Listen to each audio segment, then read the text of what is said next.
سر یہ تو آپ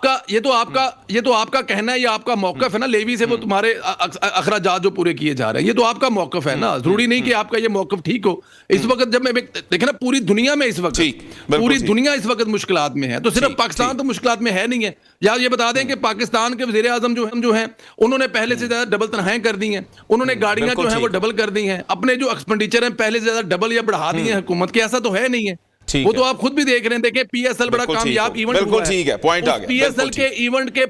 پورے میچ بغیر تماشائیوں کے کیے گئے، اس سے بڑی اور آپ کیا مطلب کہ اپنے لوگوں کا امتحان لے رہے ہیں، اپنا بھی امتحان لے رہے ہیں۔ بالکل ٹھیک ہو گیا، پوائنٹ آ گیا۔ نعیم حیدر پنجوتا صاحب، سر ویلڈ پوائنٹ ان کا، سر وہ کہتے ہیں کہ تمام دنیا میں مہنگائی ہو گئی، وہ ملک جو ہے تیل کی پیداوار جہاں پر ہے وہاں پر تیل مہنگا ہو گیا، وہاں پر مہنگائی نظر آتی ہے، تو سر آپ کیوں واویلا کرتے ہیں؟ سر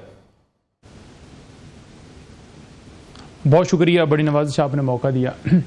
ظاہری بات ہے جی، انہوں نے اپنی جو انہیں سمجھ آتا ہے انہوں نے اس حساب سے دینا ہے، اور جو مجھے ٹھیک لگتا ہے یا میں دیکھ رہا ہوں یا میری اینگل یا میرا نقطہ نظر میرا ان سے مختلف ہے۔ بالکل دیکھیں، بات سمپل ہے کہ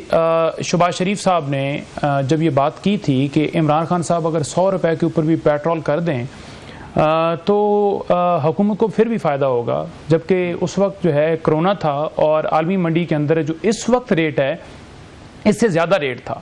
لیکن عمران خان صاحب کے 150 پیٹرول کے اوپر جو ہے وہ اینٹیں باندھنا یا موٹر سائیکلوں کے اوپر سوار ہو کے سائیکل کے اوپر سوار ہو کے کہنا کہ اب تو جی سائیکل کی نوبت آ گئی ہے اور پوری قوم سائیکل پر چڑھ گئی ہے، اس وقت وہ کہا جاتا تھا کہ دیکھیں جی ہمیں عوام کی فکر ہے، ہم عوام کے فکر مند ہیں اور ہمیں بڑی تکلیف ہے۔ لیکن آج جب بات کی جاتی ہے کہ پیٹرولیم لیوی کی مد کے اندر، ٹیکسز کی مد کے اندر جو آپ پیسہ بٹور رہے ہیں وہ نہ بٹوریں، اس کو آپ معاف کر دیں۔ عمران خان صاحب نے بھی تو معاف کر دیا تھا، جب یوکرین کے ساتھ جنگ ہوئی تھی تو عمران خان صاحب نے ہر قسم کے جتنے ٹیکسز تھے وہ ختم کر دی تھی اور کہا تھا عوام کو ریلیف دوں گا۔ ابھی بھی دیکھیں نا، بات کی جاتی ہے کہ عالمی منڈی کے اندر جو ہے ریٹ بڑا ہے تو پوری دنیا کے اندر قیمتیں جو ہیں وہ بڑی ہیں، تو انڈیا جو ہے وہ اس وقت 100 سے نیچے وہاں پیٹرول ہے، اسی طرح وہاں تیل لگا لیں بنگلہ دیش کے اندر تو وہاں بھی کچھ 125 کے قریب ہے، تو باقی ممالک کے اندر جو ہے اس قدر قیمتیں نہیں بڑھی، آپ نے کیوں بڑھا دی؟ اب تیسری بات یہ ہے کہ انہوں نے کہا جی کہ جو ایف پی آر ہے یا جو آپ ڈیفیسٹ کہہ رہے ہیں کہ انہوں نے کلیکشن نہیں کی، اور وہ کلیکشن جو ہے ٹیکسز کی یہاں پوری کی جا رہی ہے، جو ٹارگٹس ہیں وہ یہاں پورے کیے جا رہے ہیں۔ دیکھیں، یہ جملہ جو آپ نے بولا ہے یہ آپ کا جملہ نہیں ہے، یہ جملہ بولا ہے اس وقت کے جو وزیر اعظم بنائے گئے ہیں، جس طرح بھی بنائے گئے ہیں، وزیر اعظم صاحب شہباز شریف صاحب کی طرف سے یہ جملہ بولا گیا۔ انہوں نے کہا جی کہ ایف بی آر جو ہے وہ 15,000 ارب روپے جو ہے اس نے کم وصول کیا،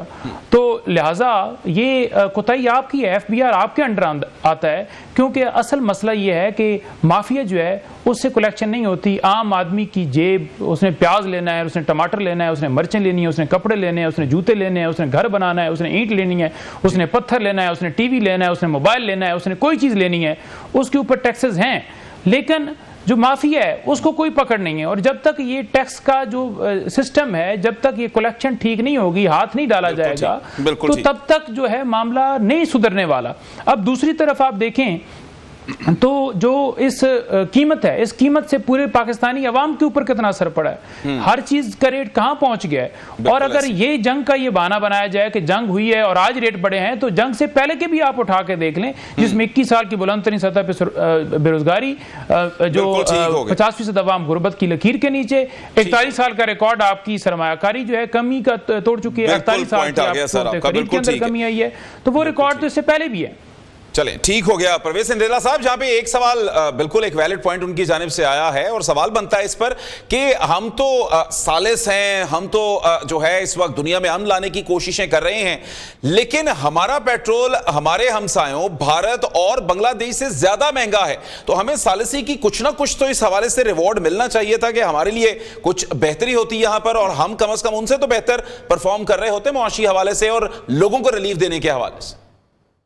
سر دیکھیں، جو ہندوستان میں پیٹرول سستا ہونے کی وجہ ہے نا، اس کی ایک تو چھوٹی سی چیز آپ ذرا یہ مت بھولیں کہ ہندوستان جو ہے وہ را پیٹرول خرید رہا ہے اور اس کے پاس ریفنڈ لگی ہے جس کے بعد وہ اپنے ملک میں بیچ رہا ہے. تو یہ اس کو ایک ایڈوانٹیج ہے, کتنا اس نے سٹور کیا ہوا, کتنا اس کے پاس ہے اور کتنا وہ مزید مطلب یوکرین یا جہاں سے بھی وہ لے رہا ہے. ایک تو یہ نہیں بھولنا چاہیے. اور ہمارے ہاں ایسی کوئی سہولت موجود نہیں ہے. الحمدللہ اللہ پاک کا شکر ہے, سعودی عرب کے ملک کے ساتھ مل کر گوادر میں ہم یہ کرنے جا رہے ہیں اور اللہ کرے یہ نظر بد سے بچے اور اللہ کرے یہ وزیر اعظم شہباز شریف صاحب کی حکومت میں یہ کام ہو جائے تاکہ آنے والے وقت میں جب کوئی ایسا پرابلم ہے یا کوئی ایسا مسئلہ ہے تو ہماری اس پہ کوئی مسائل یا پرابلم نہ ہو. اور دوسرا, وزیر اعظم میاں محمد شہباز شریف صاحب جو ہیں وہ جب ان کی حکومت اپنا وقت پورا کر رہی ہوگی تو ان کا ٹارگٹ ہے کہ اس ملک میں 30% گاڑیاں جو ہے وہ الیکٹرک پہ چلیں جی, تاکہ یہ جو آنے والے دور میں ایک بہت بڑا پرابلم ہے یا جو مسئلہ ہے اس سے ہماری جان چھوٹ سکے. یہ وہ کام ہے جو حکومت کرنے جا رہی ہے. بنگلہ دیش کا بھی بتا دیں سر, بنگلہ دیش کے پاس کیا ایسا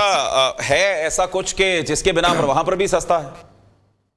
دیکھیں بنگلہ دیش کے پاس اور پاکستان پہ کا پاس کوئی ایسا خاص فرق نہیں ہے. آپ یہ دیکھیں کہ بنگلہ دیش اور پاکستان میں اگر آپ ڈالر کی قیمت کو کنورٹ کریں گے تو وہ کوئی ایسا خاص فرق نہیں. اس کو روپیز میں جب آپ کہتے ہیں اور پاکستانی روپے میں کہتے ہیں تو اس کی کرنسی بھی ہم سے دیکھیں ذرا. ہمارے جو ہیں وہ ڈالر کے 270 بن رہے ہیں, ان کے ڈالر کے جو ٹکا ہے وہ 100 سم تھنگ بن رہے ہیں. تب اس کو کنورٹ کریں گے تو مائنس پلس وہ پاکستان کی جتنا ہی بنے گا. ابھی نئی میں ادھر بات کر رہے تھے عمران خان صاحب کے دور میں, آپ کو پتا ہے جب خان صاحب نے 2018 میں حکومت سنبھالی تھی تو اس وقت تقریباً 90-95 روپے کا پیٹرول تھا اور یہ 160 کا چھوڑ کر گئے تھے. آخری جلسے میں کھڑے ہو کے 10 روپے کم کر گئے تھے, جس کو بعد میں کافی دیر ہم لوگوں نے IMF اور بہت سارے معاملات میں اس کو ہم نے بھگتا ہے. وہ کیا جا سکتا ہے جب آپ کو نظر آ رہا ہو کہ آپ کی حکومت جو ہے وہ بالکل آخری سانسوں پر ہے اور وہ تحریک عدم اعتماد کے نتیجے میں اللہ حافظ ہونے والا ہے. تو اس وقت آپ جلسے میں کھڑے ہو کے 25 روپے کر رہے ہیں بغیر کسی سے پوچھے, بغیر کوئی کام کیے. تو یہ اس قسم کی جو چیزیں ہوتی ہیں نا وہ بھی آنے والی حکومتوں کے لیے وہ بڑا سرد درد ہوتی ہیں. بالکل ٹھیک ہو گیا, بالکل ٹھیک, معاملات چلے, پوائنٹ آ گیا جی, وہ بھی ٹھیک ہو گیا, اپنی جگہ پہ مسائل ہیں. جی جی جی جی ٹھیک ہو گیا.